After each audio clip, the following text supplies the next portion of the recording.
I think that it's important to ask yourself what your goal is. If your goal is to take more steps, then track your steps. I used to joke about this with my wife. When we go for a walk, I always say, my watch just told me I hit my 12,000 steps. And I would just stop in the middle of the path as if I wasn't going to take another step.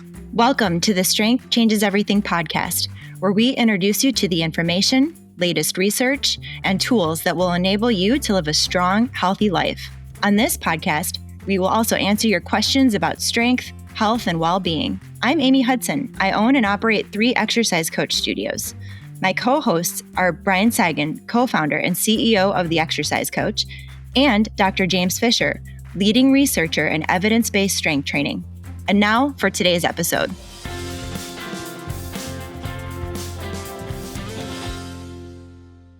Welcome back to the podcast. Today we're talking about another topic that people like to measure and track as it relates to their fitness, and that is tracking steps. So I remember a couple years back, my brother got an Apple Watch. He connected it to his Apple Health, and he started seeing the data about how many steps he was taking each day. And then he got a goal in his mind about 10,000 steps. I'm going to take 10,000 steps a day. And he told me how proud he was about his streak of going and closing the loop, if you can picture that, for weeks straight, getting 10,000 steps a day. I got to go and get my steps in. And so, the question we're talking about today is, is there meaning behind taking a certain amount of steps? And does that tell this whole story about our fitness if we end up tracking steps? We're going to talk about what the danger is in focusing on only that metric in terms of concluding anything about our fitness or our health progress, and maybe a better way to think about it. So, Dr. Fisher, how are you? I'm doing great. Thank you, Amy. One interesting topic to discuss. It is. And it's fun to see those scores when especially if you're going through maybe you're on a trip where you do a lot of hiking or things like that, and you see all those numbers, and you can feel pretty good about yourself when you see that I've gotten this many steps in, or I've spent this many minutes walking and things like that. So what I want to know from you, though, is, why might tracking our steps not tell us the entire story about our fitness? First of all, the idea of step tracking is a really interesting kind of phenomenon of recent decades, and it probably originates from some research, which I don't know how old it is now, but it was showing, that somewhere between 7,000 and 10,000 steps per day is associated with a lower risk of mortality in older adults. So there was a good rationale behind this. So the idea of tracking steps is founded on kind of a good evidence base. And I personally wear a fitness tracker and I do track my steps. And I'll tell you my stories. For example, we were away at the conference just recently at the Exercise Coach Franchise Conference in Tennessee. And one of the things that I'm very aware of whenever I go to a conference is the amount of time I'll spend in a seated position. So I feel like I just don't move around very much. I also am very aware when I'm on a different time zone that it's harder for me to acclimatize to that time zone. And especially if I'm indoors so much, where my body doesn't get that natural light and that vitamin D and so forth. So whenever I go to a conference, I find myself going for a bit of a run. And I was talking to one of our colleagues because he does the same. He goes for a run every morning.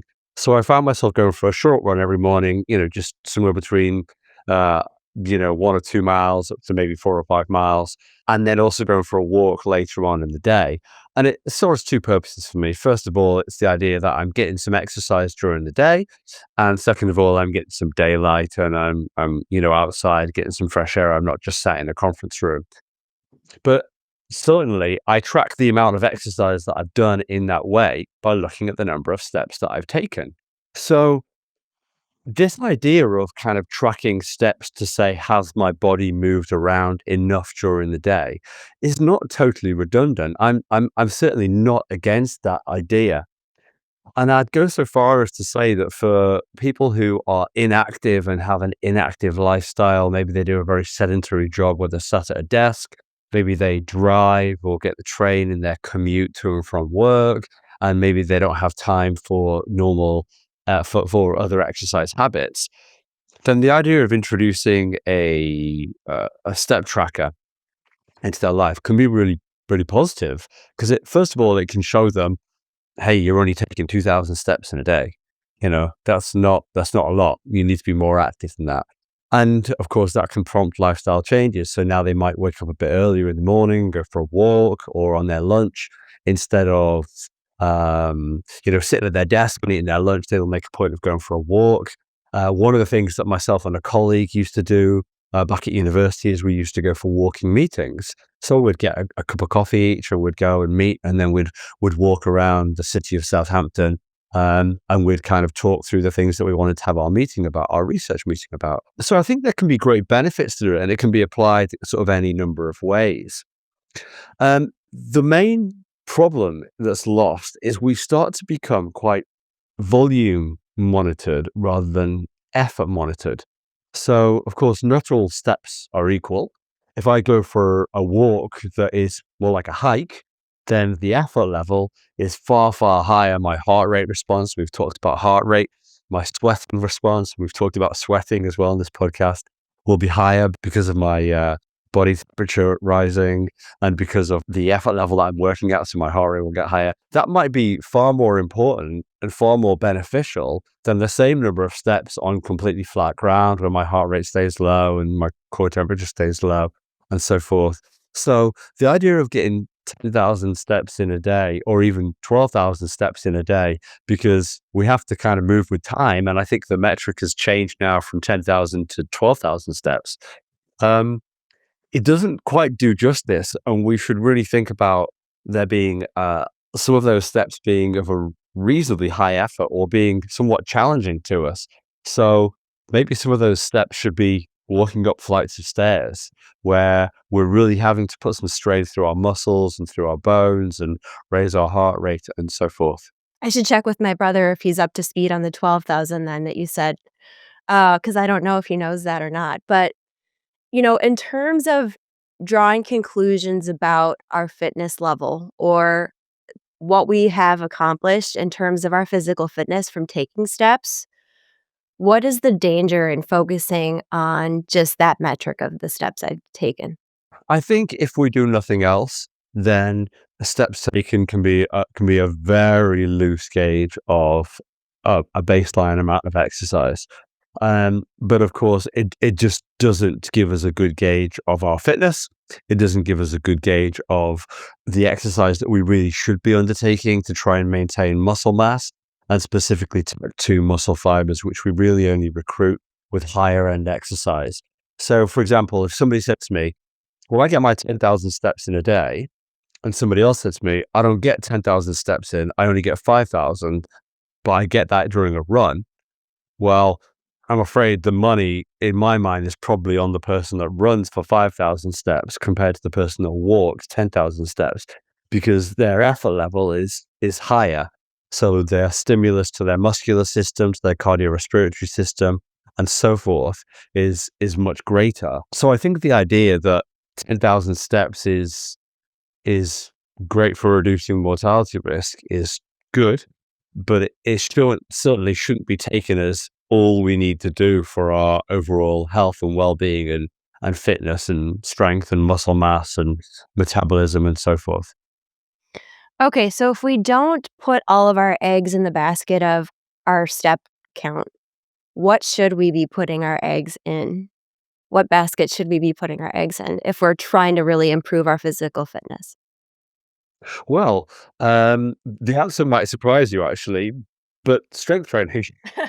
There's no way to kind of sugarcoat this, but it's got to be strength training. Strength training is the key way to stimulate our muscles, to stimulate our metabolism, to stimulate the release of myokines, which are signaling proteins around our body, to sort of positively impact organs and cells and our brain and so forth, and recruit higher end type 2 muscle fibers. So strength training is really the best thing that we can do for our overall health, bar nothing. I mean, if you do nothing else, if you don't get 10,000 steps in a day, then if you're strength training, you're still going to tick so much, so many of those boxes over your exercise level. Now, I would always encourage people to try and get 10,000 steps in a day or to be active. I think monitoring it is great. And I think if people have a step goal, it's great. If somebody gets to 6 p.m. and they're about to sit down on the couch at the end of the day, or they look at their step tracker and they say, wow, I've only done 8,000 steps, I'm going to go for a walk. Well, that can only be a good thing. I think that can only be a good thing.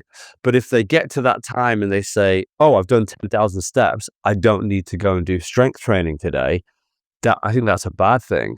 I think that incorporating strength training into anybody's lifestyle, of any age, of any demographic, of any anybody on this planet can engage in strength training of some format, and I think that's going to be the biggest thing that they can do to shift their needle for their overall health and well-being.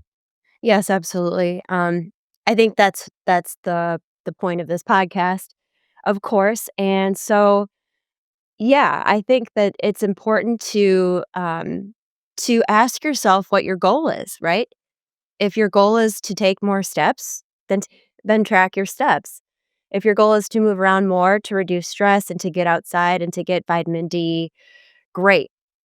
If your goal is to change your body, if your goal is to add strength, if your goal is to improve bone density, if your goal is to improve your hormonal health and metabolic health, you have to participate in strength training. And that should be your first win, um, in terms of changing. I mean, we talk about the definition of exercise. Exercise is a stimulus that causes your body to produce positive adaptations. And most of the adaptations that we're looking for and most people are looking for, if you ask them their goals in terms of fitness, those are the things that we accomplish through strength training alone. And we have to incorporate those type 2 muscle fibers and recruit those in order to see those major changes.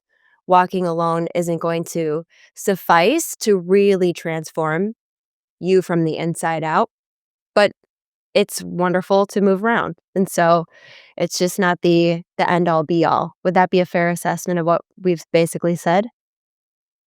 Yeah, completely, completely. Now, I think there's a couple of other things worth kind of talking about when we talk about step trackers, though, if that's okay. Yeah. And that is that they will also pick up other movements. So if I go for a walk, my step tracker will obviously count my steps. But as I'm moving around the house, there are certain things that I might do. If I or if I go for a walk and I'm pushing a stroller, my wrist might not move, so it might not track steps. Or if I am at a conference and shaking hands with everybody, then that will count those as steps. So step trackers are not perfect. They're only tracking an amount of movement. So, we're going to get some natural variation in that anyway, based on our other activities. So I think we have to be a bit careful of that. And I think the other problem with kind of having a goal and setting a target for a number of steps, and I used to joke about this with my wife because we used to go for a walk, when we go for a walk, I always say, "Oh, my watch has told me I hit my 12,000 steps," and I would just stop in the middle of the path as if I wasn't going to take another step. And of course, I was being facetious, but the idea that, oh, I've hit my step count for the day, I'm not going to do anything else.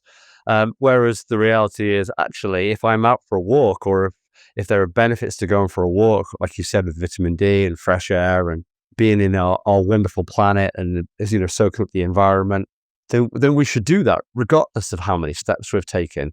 And we can almost kind of build this cushion that, knowing that there are some days when I might not get my 10,000 steps, then if other days I get 15 or 20,000 steps, that can be great. But as we said, it shouldn't be at the expense of not strength training. Absolutely. Really, really good stuff. I hope if you haven't considered this before that this is helpful to interpret, the activities that you're doing and the actions you're taking towards better health, and remembering at all times, what your goal is, and when you select a type of exercise to engage in, keep those goals in mind and the outcomes that you're looking for in mind. But super, super helpful information. Do you have any other closing comments that we didn't get to yet, Dr. Fisher? No, not at all. Not at all. Awesome. All right. Well, we will see you next week. I hope you remember, strength changes everything. Thanks for listening. If you enjoyed today's episode, please share it with a friend. You can submit a question or connect with the show at strengthchangeseverything.com. Join us next week for another episode, and be sure to follow the show on Apple Podcasts, YouTube, or wherever you get your podcasts so that you never miss another episode. Here's to you and your best health.